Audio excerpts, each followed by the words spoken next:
ಲಿಂಗಾಯ ನಮಃ.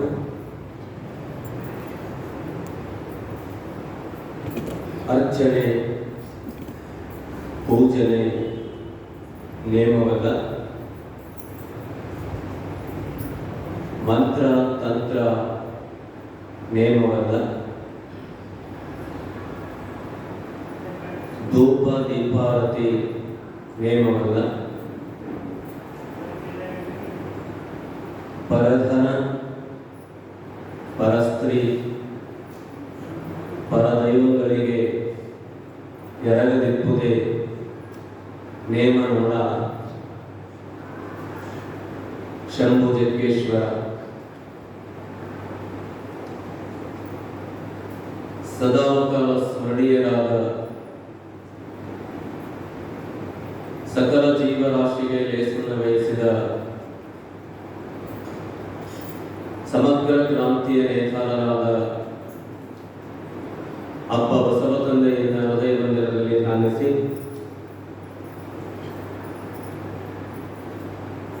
ಅರಿವು ಆಚಾರ ಅನುಭವ ಕರುಣಿಸಿದ ಗುರುಗಳ ಶ್ರೀಚರಣಕ್ಕೆ ಅನಂತ ಪ್ರಣಾಮಗಳನ್ನು ಸಲ್ಲಿಸಿ ವಚನ ಸಂಶೋಧಕ ಪಿತಾಮಹ ಡಾಕ್ಟರ್ ಪೌಪು ಹಂಕಟ್ಟಿಯವರನ್ನ ಈ ಪವಿತ್ರ ಸಂದರ್ಭದಲ್ಲಿ ಸ್ಮರಣೆ ಮಾಡಿ ಜಹೀರಾಬಾದ್ ಲಿಂಗಾಯತ್ ಸಮಾಜದ ವತಿಯಿಂದ ಬಸವೇಶ್ವರ ಫಂಕ್ಷನ್ ಹಾಲ್ನಲ್ಲಿ ಹಮ್ಮಿಕೊಂಡಿರುವ ಬಸವಾದಿ ಶರಣರ ಜೀವನ ದರ್ಶನ ಪ್ರವಚನದಲ್ಲಿ ಶ್ರದ್ಧಾ ಭಕ್ತಿಯಿಂದ ಭಾಗಿಗಳಾಗಿರುವ ಎಲ್ಲ ಹಿರಿಯರಲ್ಲಿ, ತಾಯಂದಿಯರಲ್ಲಿ, ವೃದ್ಧ ಮಕ್ಕಳಲ್ಲಿ, ನಿಮ್ಮೆಲ್ಲರ ಹೃದಯ ಕಮಲದಲ್ಲಿರುವ ಬಸವ ಚೇತನಕ್ಕೆ ಅನಂತ ಶರಣಾರ್ಥಿಗಳು.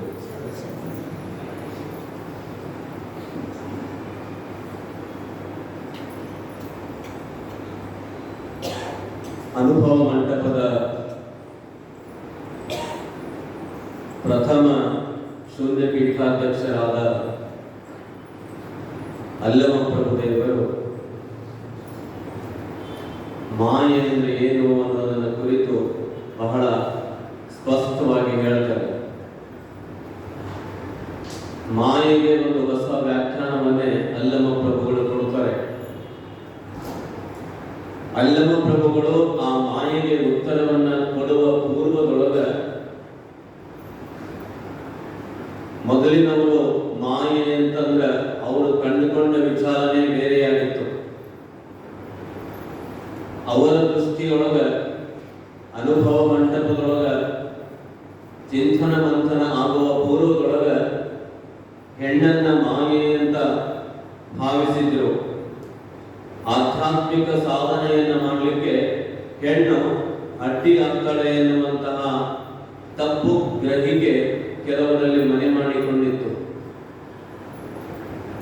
ಇನ್ನ ಬಂಗಾರ, ಆಕರ್ಷಣೀಯವಾಗಿರುವಂತಹ ಬಂಗಾರ, ಅದು ಕೂಡ ಆಧ್ಯಾತ್ಮಿಕ ಸಾಧಕನಿಗೆ ಅಡ್ಡಿ ಆಗ್ತತಿ ಅಂತ ಭಾವಿಸಿದ್ರು. ಇನ್ನು ಇಡೀ ಜಗತ್ತಿನ ಜೀವ ಸಂಕುಲಕ್ಕೆ ಚೈತನ್ಯನ ಕೊಡುವಂತಹ ಈ ಭೂಮಿ ಮಣ್ಣು, ಅದು ಕೂಡ ಮಾಯೆ ಎನ್ನುವಂತಹ ಭಾವದೊಳಗ ತಪ್ಪು ತಿಳುವಳಿಕೆಯನ್ನು ಹೊಂದಿದ್ರು.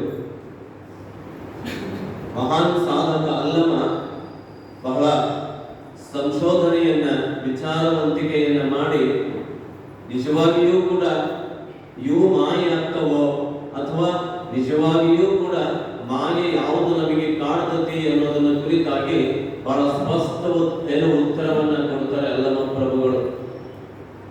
ಅಲ್ಲಮನ ವಚನಗಳು ಬಹಳ ಅಪೂರ್ಣ, ಪರಿಪೂರ್ಣತೆಯಿಂದ ಅಪೂರ್ಣತೆಯನ್ನ ಮೀರಿ ಪರಿಪೂರ್ಣತೆಯನ್ನ ಸಾಧಿಸುವಂತಹ ನಿಲುವಿನ ವಚನಗಳು ಅಲ್ಲಮನ ವಚನಗಳು.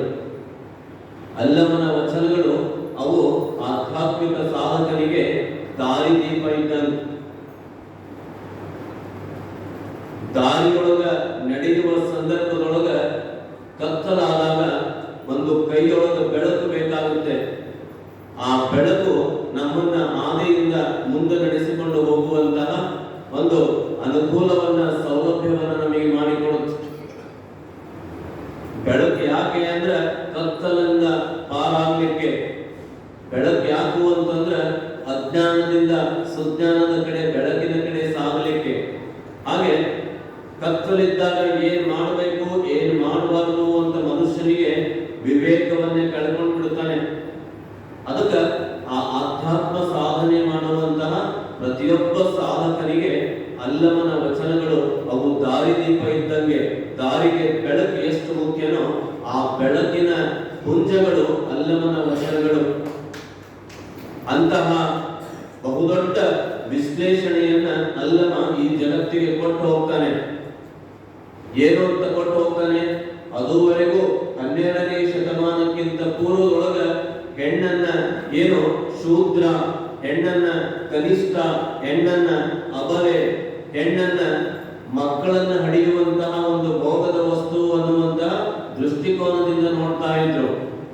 ಹೆಣ್ಣನ್ನ ತಾಯಿ ಅಂತ ಕಾಣುವಂತಹ, ಹೆಣ್ಣನ್ನ ಪಾರ್ವತಿ ಅಂತ ಕಾಣುವಂತಹ ವ್ಯವಸ್ಥೆ ಅನುಭವ ಮಂಟಪ ಕಲ್ಪಿಸಿಕೊಡ್ತು ನಮಗೆಲ್ಲ.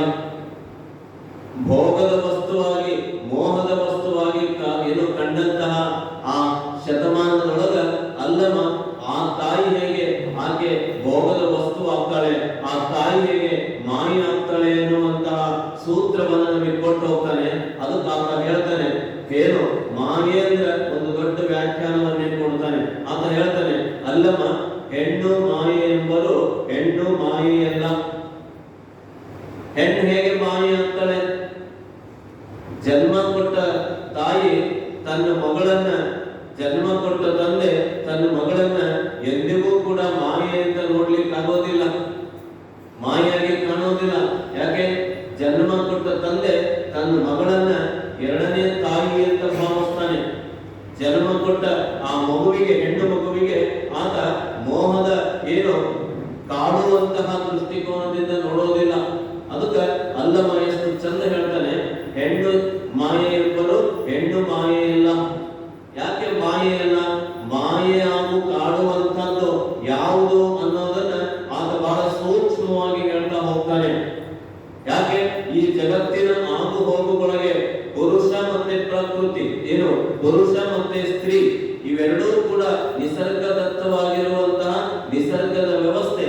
ಆ ನಿಸರ್ಗದ ವ್ಯವಸ್ಥೆಯೊಳಗ ಒಂದನ್ನ ಶ್ರೇಷ್ಠ ಮಾಡೋದು, ಒಂದನ್ನ ಕನಿಷ್ಠ ಮಾಡೋದು, ಅದು ನಮ್ಮ ಏನು ಅಜ್ಞಾನ, ಅದು ನಮ್ಮ ತಪ್ಪು ತಿಳುವಳಿಕೆಯ ಏನು ದ್ಯೋತಕವಾಗಿ ಅದು ಏನು ಗೋಚರ ಆಗುವಂತಹದ್ದು. ಅದಕ್ಕೆ ಇಲ್ಲಿ ಅಲ್ಲಮ ಆ ಮಾಯೆ ಆಗಲಿಕ್ಕೆ ಸಾಧ್ಯ ಇಲ್ಲ ಅನ್ನೋದನ್ನ ಮೊಟ್ಟ ಮೊದಲು ತೋರಿಸಿಕೊಡ್ತಾನೆ. ಬಂಗಾರ ಹೇಗೆ ಮಾಯೆ ಆಗುತ್ತೆ, ಮಣ್ಣು ಹೇಗೆ ಮಾಯೆ ಆಗುತ್ತೆ. ಹಾಗಾದ್ರೆ ಮಾಯೆ ಅಂದ್ರೆ ಏನು? ಕಾಣುವಂತಹದ್ದು. ಯಾವುದು ನಮ್ಮ ಮನಸ್ಸಿಗೆ ಕಾಡ್ತದೋ, ಯಾವುದು ನಮ್ಮ ಕೆಲಸ ಕಾರ್ಯಗಳಿಗೆ ಅಡ್ಡಿ ಆತಂಕಗಳನ್ನ ಕೊಡುತ್ತೋ ಅದು ಮಾಯೆ ಅಂತ ಕಾಣುವಂತಹದ್ದು. 21ನೇ ಶತಮಾನದೊಳಗೂ ಕೂಡ ಈ ಸಮಾಜದೊಳಗ ಏನು ಮಹಿಳೆಯನ್ನ ಇನ್ನೂ ಕನಿಷ್ಠವಾಗಿ ಕೀಳಾಗಿ ಕಾಣುವಂತಹ ದಿನಮಾನಗಳನ್ನ ನಾವು ನೋಡ್ತೇವೆ.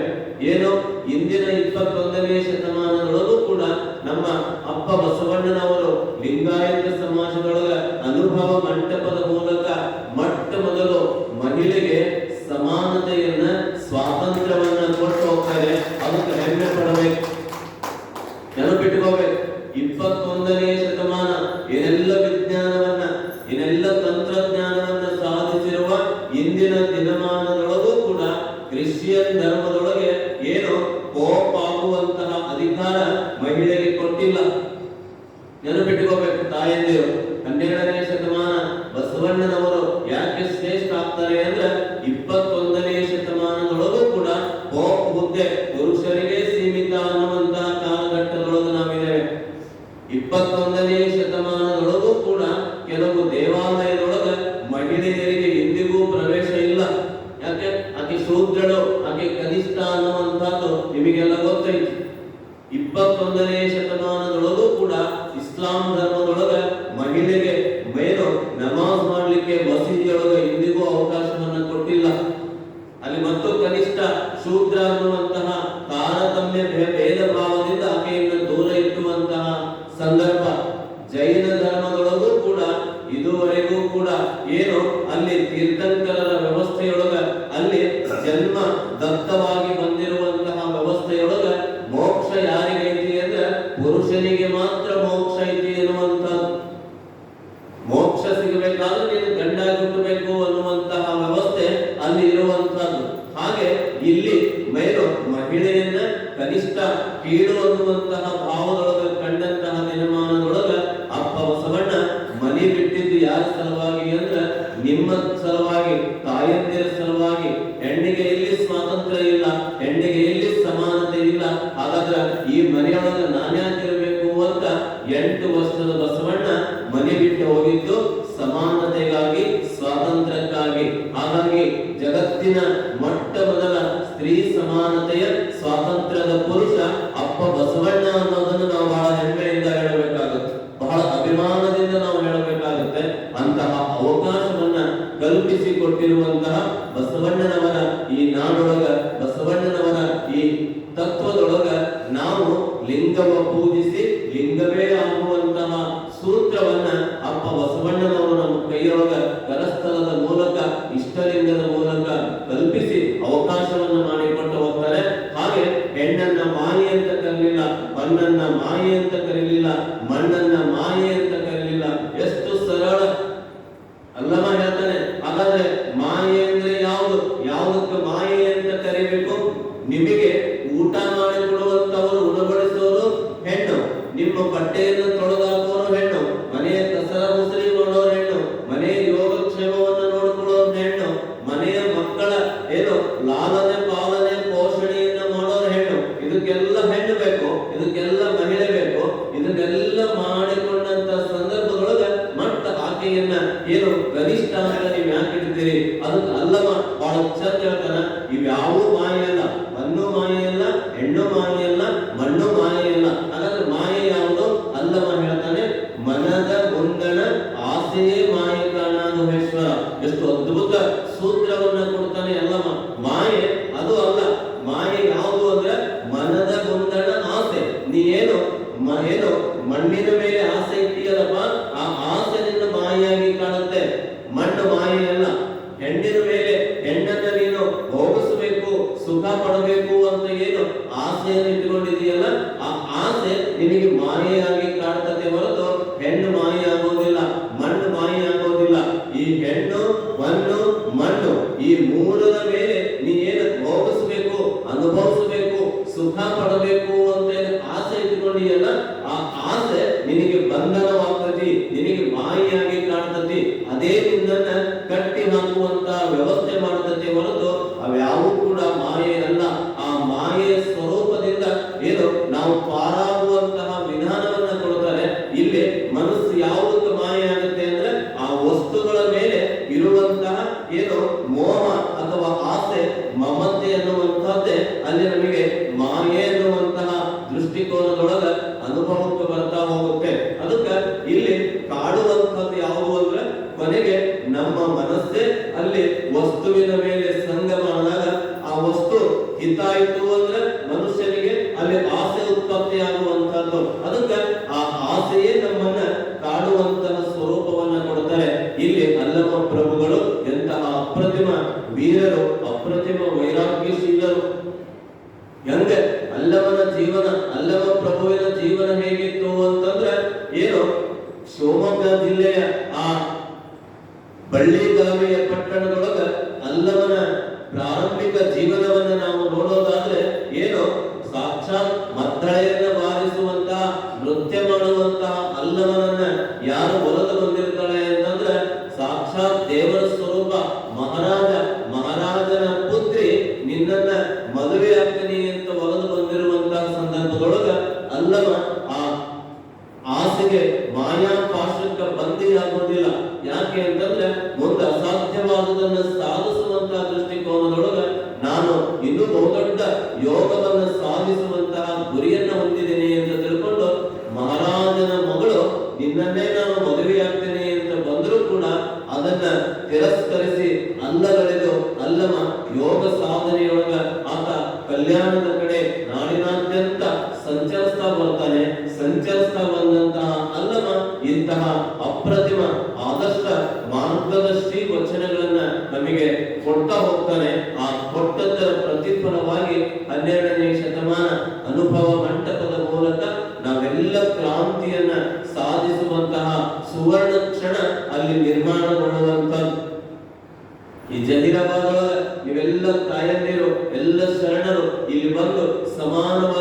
ಕುಳಿತುಕೊಂಡು ಪ್ರವಚನ ಆಲಿಸ್ತೀರಿ, ಪ್ರಸಾದ ಮಾಡಿ ಹೋಗ್ತೀರಿ. ಎಲ್ಲರೂ ಕೂಡ ಅಲ್ಲಿ ಸಮಭಾವದಿಂದ ನೀವೆಲ್ಲರೂ ಕೂಡ ಬರ್ತೀರಿ. ಇಂಥ ಅವಕಾಶ ಎಲ್ಲಿ ಅಪ್ಪ ಬಸವಣ್ಣ 12ನೇ ಶತಮಾನದ ಅನುಭವ ಮಂಟಪದೊಳಗೆ ನಮಗೆ ಕೊಡದೆ ಹೋಗಿದ್ರ ಇದು ಸಾಧ್ಯವಾಗ್ತಾ ಇರ್ಲಿಲ್ಲ. ಸುಮ್ಮನೆ ಕಲ್ಪಿಸ್ಕೊಳ್ರಿ, ಈಗ 50-60 ವರ್ಷದಿಂದ ಹೆಣ್ಮಕ್ಳು ಮನೆಯಿಂದ ಹೊರಗೆ ಬರೋದೇ ಬಹಳ ಕಷ್ಟ ಇತ್ತು. 50 ವರ್ಷದಿಂದ ಮನೆಯಿಂದ ಹೊರಗೆ ಬರೋದು, ಅವರಿಗೆ ಶಿಕ್ಷಣ ಇಲ್ಲ, ಅವರಿಗೆ ಸಮಾನತೆ ಇಲ್ಲ, ಅವರಿಗೆ ಅವಕಾಶಗಳಿಲ್ಲ. ಆದರೆ ಇಂದಿನ ಕಾಲಘಟ್ಟದೊಳಗ ಸಂಸತ್ತಿನೊಳಗ ಮಹಿಳೆಗೆ 33% ಕೊಡಬೇಕು ಬೇಡವೋ ಅಂತ ಇನ್ನೂ ದೊಡ್ಡ ಚರ್ಚೆಗಳು, ಇನ್ನೂ ದೊಡ್ಡ ಚಿಂತನೆಗಳು ನಡೆದಾವೆ. ನೆನಪಿಟ್ಟುಕೋಬೇಕು, 21ನೇ ಶತಮಾನದೊಳಗ 33% ಕೊಡಬೇಕು ಅಂತ, ಕೊಡಬಾರದು ಅಂತ ಇನ್ನೂ ಚರ್ಚೆಗಳು ನಡೆದಾಗ 12ನೇ ಶತಮಾನದೊಳಗ ಅಪ್ಪ ಬಸವಣ್ಣನವರ ಅನುಭವ ಮಂಟಪದ ಮೂಲಕ 33 ಅಲ್ಲ 100% ಸಮಾನತೆಯಿಂದ ಕೊಟ್ಟು ಹೋಗಿದ್ದು ಬಸವ ಕಲ್ಯಾಣ ಅನುಭವ ಮಂಟಪ ಅನ್ನೋದನ್ನು ನಾವು ನೆನಪಿಟ್ಕೋಬೇಕು. ಬಸವಣ್ಣನ ಋಣ ಎಷ್ಟು ತೀರಿಸಿದ್ರು ಕಡಿಮೆನೇ ನೀವು ತಾಯಂದಿರು.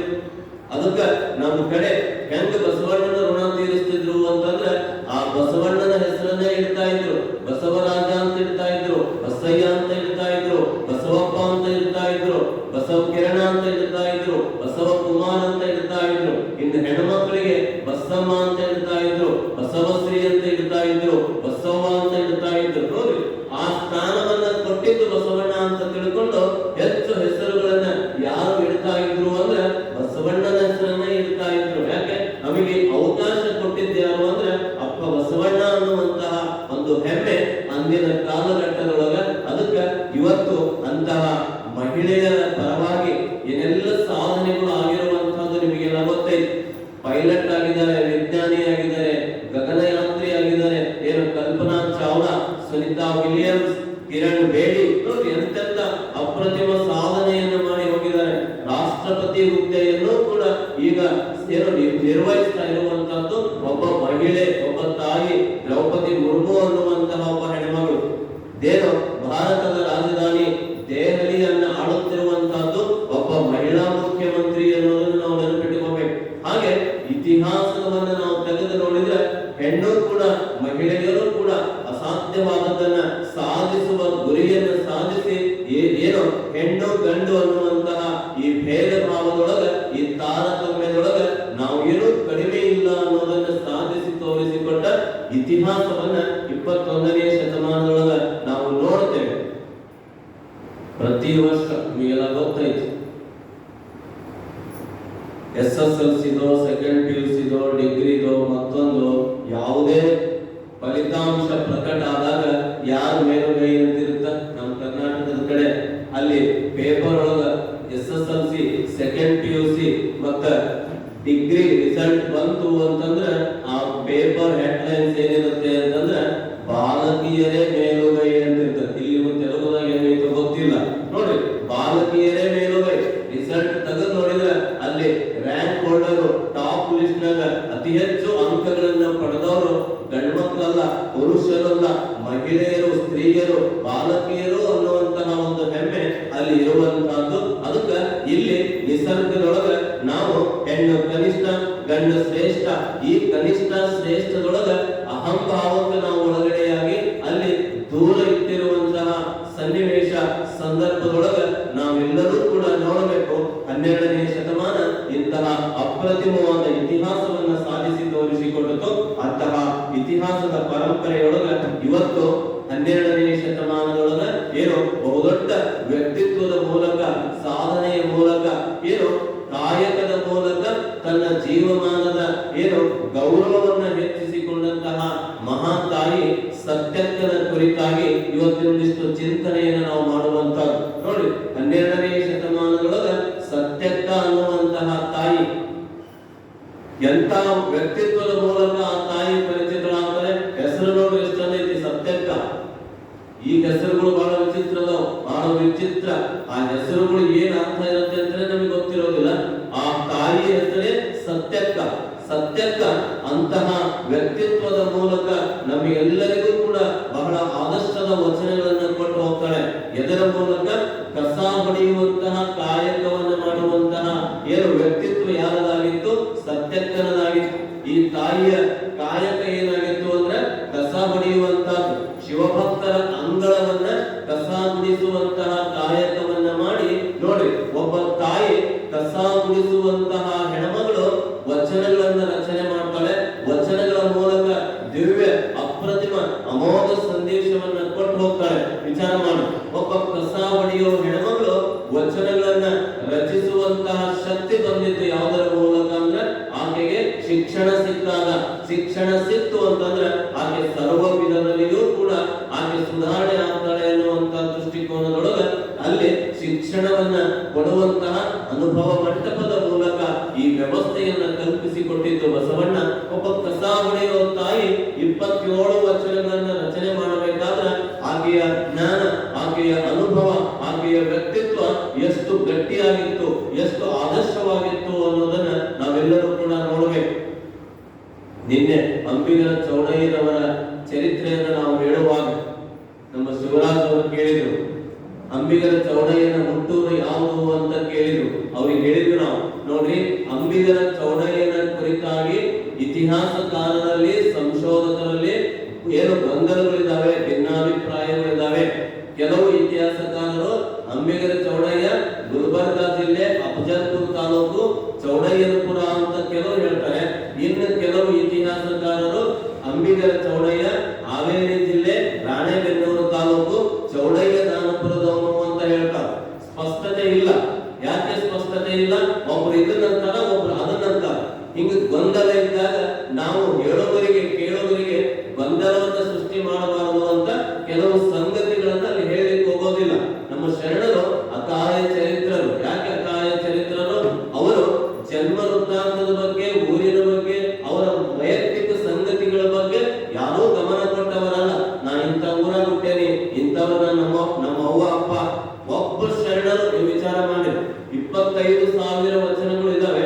ಇಷ್ಟು ವಚನದೊಳಗ ಒಬ್ಬ ಶರಣರು ನಾ ಇಂಥ ಊರಾಗ ಹುಟ್ಟೇನಿ, ಇಂಥವ್ರ ತಂದೆ ತಾಯಿ ನಮ್ಮವರು, ಇಂಥ ಕೆಲಸ ಮಾಡ್ತಿ, ಇಂಥ ಏನು ವಿದ್ಯಾಭ್ಯಾಸ ಮಾಡದೆ ಅಂತ ಒಬ್ಬರು ಹೇಳ್ಕೊಂಡಿಲ್ಲ. ವೈಯಕ್ತಿಕ ಸಂಗತಿ ಅಕಾಯ ಚರಿತ್ರರು. ಶರಣರು ಅಂದ್ರೆ ಅಕಾಯ ಚರಿತ್ರರು. ಅದರ ಬಗ್ಗೆ ಹೆಚ್ಚು ಗಮನವನ್ನ ಕೊಟ್ಟಿಲ್ಲ. ಕೆಲವು ಸಂಶೋಧನೆಗಳ ಪ್ರಕಾರ ನಮಗೆ ಅವು ಸಂಗತಿಗಳು ಗೊತ್ತಾಗಿವೆ, ಕೆಲವು ಸಂಗತಿಗಳು ಗೊತ್ತಾಗಿಲ್ಲ. ಇವತ್ತು ಸತ್ಯಕ್ಕನ ವೃತ್ತಾಂತದ ಬಗ್ಗೆಯೂ ಕೂಡ ಕೆಲವು ಸಂಗತಿಗಳು ನಮಗೆ ಏನು ಗೋಚರ ಆಗ್ತವೆ.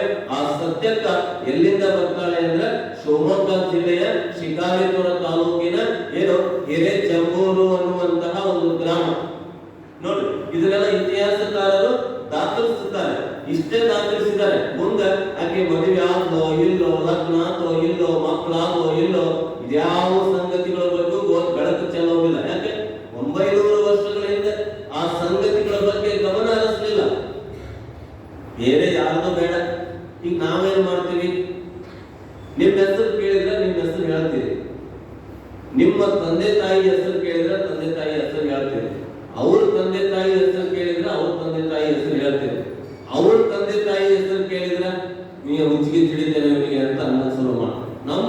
ನಮ್ಮ ಮನೆಯೊಳಗದ ಎಷ್ಟು ವಿಚಿತ್ರ ನೋಡ್ರಿ. ಹೊರಗಿಂದ ಬೇಡ, ಇನ್ನು 900 ವರ್ಷಗಳ ಹಿಂದಿನ ಬೇಡ. ನನ್ನ ಹೆಸರು ಹೇಳ್ತೀವಿ, ನಮ್ಮ ಅಪ್ಪ ಅವರ ಹೆಸರು ಹೇಳ್ತೀವಿ, ಅಜ್ಜ ಅಜ್ಜಿ ಹೆಸರು ಹೇಳ್ತೀವಿ.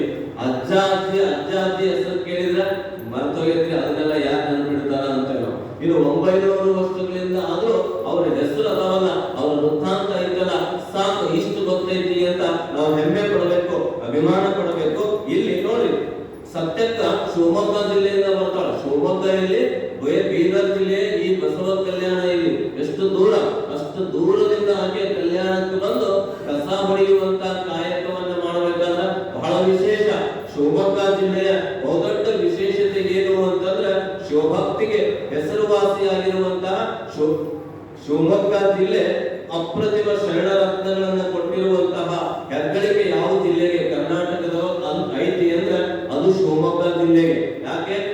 ವೈರಾಗ್ಯದ ಚಕ್ರವರ್ತಿ ಅಲ್ಲಮ ಪ್ರಭುವಿಗೆ ಜನ್ಮ ಕೊಟ್ಟಿದ್ದು ಶಿವಮೊಗ್ಗ ಜಿಲ್ಲೆ. ವೈರಾಗ್ಯದ ಮೇರು ಪರ್ವತ, ವೈರಾಗ್ಯದ ನಿಧಿ ಮಹಾದೇವಿ ಅಕ್ಕನಿಗೆ ಜನ್ಮ ಕೊಟ್ಟ ಜಿಲ್ಲೆಯೂ ಕೂಡ ಅದು ಶಿವಮೊಗ್ಗ ಜಿಲ್ಲೆ. ಇಲ್ಲಿ ಅಪ್ರತಿಮ ಕಸ ಹೊಡೆಯುವ ಕಾಯಕ ಮಾಡುವಂತ ಸತ್ಯಕ್ಕನಿಗೂ ಜನ್ಮ ಕೊಟ್ಟ ಜಿಲ್ಲೆ ಅದು ಶಿವಮೊಗ್ಗ ಜಿಲ್ಲೆ ಅನ್ನೋದನ್ನ ನಾವು ಬಹಳ ಅಭಿಮಾನದಿಂದ ಹೇಳಬೇಕಾಗುತ್ತೆ. ಆ ಶಿವಮೊಗ್ಗ ಜಿಲ್ಲೆಯ ಶಿಕಾರಿಪುರ ತಾಲೂಕಿನ ಹಿರೇಜಂಬೂರು ಬೀದರ್ ಜಿಲ್ಲೆಯ ಬಸವ ಕಲ್ಯಾಣಕ್ಕೆ ಬರ್ತಾಳೆ. ಅಲ್ಲಿಗೆ ಬಂದು ಆಕೆ ಎಂತಹ ಅಪ್ರತಿಮ ಕಾಯಕವನ್ನ ಮಾಡ್ತಾಳೆ ನೋಡಿ. ತಾಯಂದಿರಾಗಿಯೂ ಕೂಡ ಕಾಯಕ ಇರಲಾರದೆ ಅಲ್ಲಿ ಅನುಭವ ಮಂಟಪಕ್ಕೆ ಪ್ರವೇಶ ಇರಲಾರದಂತಹ ಸಂದರ್ಭ ಬಂದ ಕೂಡಲೇ ಅಲ್ಲಮ್ಮ ಕೇಳ್ತಿದ್ದ, ನಿನ್ನ ಹೆಸರೇನು, ನಿನ್ನ ಕಾಯಕ ಏನು, ಎಲ್ಲಿಂದ ಬಂದಿ ಅಂತ ಕೇಳ್ತಿದ್ದ ಅಲ್ಲಮ್ಮ. ಅವ್ರ ಹೆಸರು ಹೇಳಬೇಕು, ಅವರ ಕಾಯಕ ಮಾಡಬೇಕು, ಮುಂದೆ ಅನುಭವ ಮಂಟಪಕ್ಕೆ ಪ್ರವೇಶ ಪಡಿಬೇಕು. ನೋಡಿ ಎಂತಹ ಸೂತ್ರಕೃತರ ಬಸವಣ್ಣನವರು. ಅಪ್ರತಿಮ ಸೂತ್ರದ ಮೂಲಕ ಆ ತಾಯಿ ಸತ್ಯಕ್ಕ ಕಸ ಗುಡಿಸುವಂತಹ, ಕಸ ಹೊಡೆಯುವಂತಹ ಕಾಯಕವನ್ನ ಮಾಡ್ತಾಳೆ. ಯಾರ ಕಸ ಹೊಡಿಬೇಕು? ಶಿವಭಕ್ತರು ಯಾರಿರ್ತಾರೋ ಅವರ ಮನೆಯ ಅಂಗಳದ ಕಸವನ್ನ ಮಾತ್ರ ಆಕೆ ಹೊಡಿತಾ ಇರ್ತಾಳೆ. ಎಲ್ಲರ ಓಣಿಯ ಕಸವನ್ನು ಕೂಡ ಆಕೆ ಹೊಡಿತಾ ಇರಲಿಲ್ಲ. ಆಕೆಯ ನಿಯಮ, ಆಕೆಯ ವ್ರತ ಏನು, ಕಾಯಕದ ಒಂದು ನಿಯಮ ಏನಾಗಿತ್ತು ಅಂತಂದ್ರೆ, ನಾನು ಕಸ ಹೊಡಿತೇನೆ. ಯಾರು ಕಸ ಹೊಡಿತೇನೆ, ಯಾರು ಲಿಂಗಾಚಾರಿಗಳದರೆ, ಯಾರು ಸದಾಚಾರಿಗಳದರೆ, ಯಾರು ಶಿವಭಕ್ತರದರ, ಆ ಶಿವಭಕ್ತರ ಅಂಗಳವನ್ನ ಮಾತ್ರ ನಾನು ಕಸ ಹೊಡಿತೇನೆ. ಅವರೇನು ಪ್ರೀತಿಯಿಂದ ಆ ಕಾಯಕದ ಪ್ರತಿಫಲ ಕೊಡ್ತಾರೋ ಅದನ್ನ ತಗೊಂಡು ನಾನು ದಾಸೋಹ ಮಾಡ್ತೇನೆ. ಇದೇ ನನ್ನ ಕಾಯಕದ ನಿಲುವು, ಇದೇ ನನ್ನ ಕಾಯಕದ ವ್ರತ ಅನ್ನುವಂತಹ ದೃಷ್ಟಿಕೋನದಿಂದ ಸತ್ಯಕ್ಕ ಜೀವನವನ್ನ ಮಾಡುತ್ತಾ ಇರ್ತಾರೆ. ಕಸ ಹೊಡೆಯೋದು ಅಂದ್ರೆ ನಮ್ಮ ದೃಷ್ಟಿಯೊಳಗೆ ಏನು ಅಂದ್ರೆ ಬಹಳ ಕನಿಷ್ಠ. ಎಷ್ಟು ವಿಚಿತ್ರ ನೋಡಿ. ಬಂಗಾರ ಮಾಡೋದು, ಬಂಗಾರದ ಕೆಲಸ ಮಾಡೋದು ಬಹಳ ಶ್ರೇಷ್ಠ. ಕಸ ಹೊಡೆಯುವಂತಹದ್ದು ಬಹಳ ಕನಿಷ್ಠ. ನಮ್ಮ ದೃಷ್ಟಿಯೊಳಗ, ನಮ್ಮ ತಪ್ಪು ಗ್ರಹಿಕೆಯೊಳಗ ಕಸ ಹೊಡೆಯುವಂತಹದ್ದು ಕನಿಷ್ಠ ಅಂತ ನಾವು ಭಾವಿಸ್ತೇವೆ. ಆದ್ರೆ ನೆನಪಿಟ್ಟುಕೋಬೇಕು, ಕಸ ಹೊಡೆಯುವಂತಹದ್ದು ಬಹಳ ಶ್ರೇಷ್ಠ ಕಾಯಕ ಅನ್ನೋದನ್ನ ಸತ್ಯಕ್ಕ ನಮಗೆ ಸಾಧಿಸಿ ತೋರಿಸಿಕೊಟ್ಟು ಹೋಗ್ತಾರೆ. ಯಾಕೆ ಎಲ್ಲಾ ಕೆಲಸ ಆರಂಭವಾಗೋದೇ ಎದರಿಂದ? ಮೊದಲು ಏನ್ ಮಾಡ್ಬೇಕು ಅಂದ್ರೆ ಕಸ ಹೊಡೆದ ಮೇಲೆನೆ ಮುಂದೆ ಎಲ್ಲ ಕೆಲಸ. ನಿಮಗೆಲ್ಲ ಗೊತ್ತೈತಿ ತಾಯಂದಿರಿ, ನೀವು ಬೆಳಗ್ಗೆ ಎದ್ದು ಕೂಡಲೇ ಏನ್ ಮಾಡ್ತೀರಿ? ಎದ್ದು ಕೂಡಲೇ ಪೂಜಾ ಮನೆಗೆ ಹೋಗೋದಿಲ್ಲ. ಎದ್ದು ಕೂಡಲೇ ಏನ್ ಮಾಡ್ತೀರಿ? ಬಾತ್ರೂಮ್ ಹೋಗೋದಿಲ್ಲ. ಎದ್ದು ಕೂಡಲೇ ಏನ್ ಮಾಡ್ತೀರಿ? ಫಸ್ಟ್ ಎದ್ದು ಕೂಡಲೇ ಮನೆಯ ಕಸ ಹೊಡಿತೀರಿ, ಅಂಗಳ ಕಸ ಹೊಡಿತೀರಿ. ಅಂಗಳ ಕಸ ಹೊಡೆದು ಸ್ನಾನ ಮಾಡಿ ಎಲ್ಲ ಆದ್ಮೇಲೆ ಎಲ್ಲಿ ಹೋಗ್ತೀರಿ? ಪೂಜಾ ರೂಮಿಗೆ ಹೋಗ್ತೀರಿ ಅಥವಾ ದೇವರ ಮನೆಗೆ ಹೋಗ್ತೀರಿ. ಎದ್ದು ಕೂಡಲೇ ಪೂಜಾ ಮನೆಗೆ ಹೋಗೋದಿಲ್ಲ. ಮೊಟ್ಟ ಮೊದಲು ನೀವು ಮಾಡುವ ಕಾಯಕ ಯಾವುದು, ಮಾಡುವ ಕ್ರಿಯೆ ಏನು ಅಂತಂದ್ರೆ ಕಸಬರಿಗೆ ಹುಡುಕ್ತೀರಿ. ಯಾಕೆ?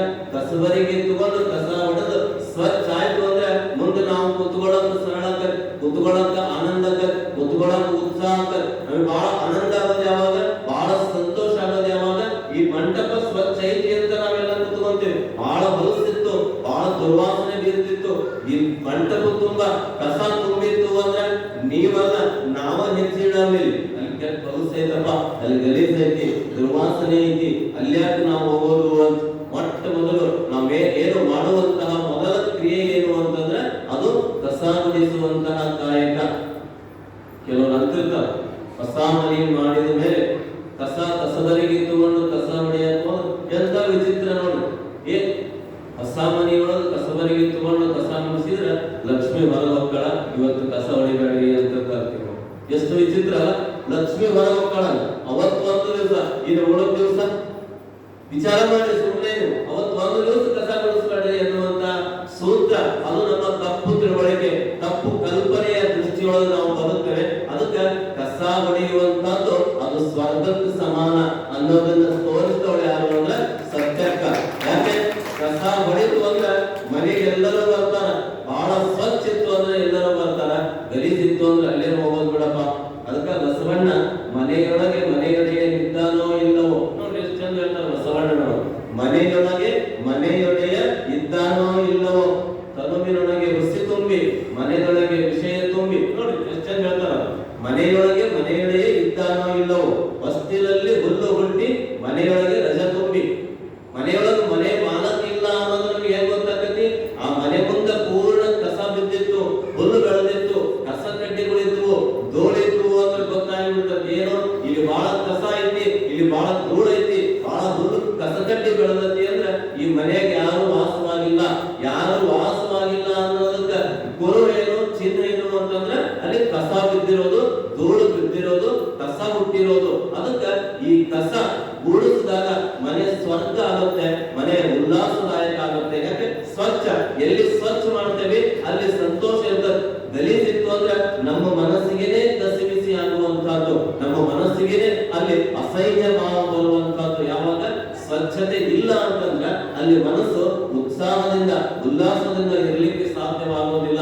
ಹಾಗೆ ಇಲ್ಲಿ ಕಸ ಹೊಡೆಯುವಂತಹ ಕಾಯಕದ ಮೂಲಕ ಸತ್ಯಕ್ಕ ಬಹುದೊಡ್ಡ ಆದರ್ಶವನ್ನ ನಮಗೆ ಕೊಟ್ಟು ಹೋಗ್ತಾರೆ ಎನ್ನುವಂತಹದ್ದು. ಕಸ ಗುಡಿಸುವಂತಹದ್ದು ಅದು ಸಣ್ಣ ಕಾಯಕ ಅಂತ ನಾವು ಭಾವಿಸಬಾರದು. 12ನೇ ಶತಮಾನದೊಳಗ ಎಂತೆಂತ ಕಾಯಕದ ಮೂಲಕ ದೊಡ್ಡ ಹೆಸರನ್ನ ಗಳಿಸಿ ಹೋಗಿರುವಂತಹವರು. ಕಸ ಹೊಡೆಯುವಂತಹ ಸತ್ಯಕ್ಕ ನೂಲನ್ನ ತೆಗೆಯುವಂತಹ ಕದಿರ ರೆಮ್ಮವ, ಏನು ಬಿದರ ಬುಟ್ಟಿಯನ್ನು ಮಾಡುವಂತಹ ಮೇದಾನ ಕೇತಯ್ಯನವರು, ಹಗ್ಗ ಹೊಸೆಯುವಂತಹ ನುಲಿಯ ಚಂದಯ್ಯನವರು, ಏನು ಪ್ರಸಾದಕ್ಕ ಬಂದಂತವರಿಗೆಲ್ಲ ಪ್ರಸಾದ ಗುಣಪಡಿಸುವುದರೊಳಗ ಏನು ಆ ಕಾಯಕದೊಳಗ ಮರಳು ಶಂಕರ ದೇವರು ನೋಡಿ, ಎಲ್ಲರೂ ಒಂದೊಂದು ಕಾಯಕದೊಳಗ ಅವರು ಪ್ರಖ್ಯಾತಿಯನ್ನ ಪಡೆದವರು. ಇವೆಲ್ಲ ಪ್ರವಚನ ಮುಗಿದ ಮೇಲೆ ಪ್ರಸಾದವನ್ನ ಮಾಡಿ ಹೋಗ್ತೀರಿ. ಪ್ರಸಾದವನ್ನ ಮಾಡುವಂತವರು, ನೀಡುವಂತವರು, ಮತ್ತು ಅದನ್ನೆಲ್ಲ ಆದ್ಮೇಲೆ ಸ್ವಚ್ಛಾಗಿ ತೊಳೆದಿಟ್ಟು ಹೋಗುವಂತಹದ್ದು, ಇದೆಲ್ಲ ಕಾಯಕನೇ ಅಲ್ಲ.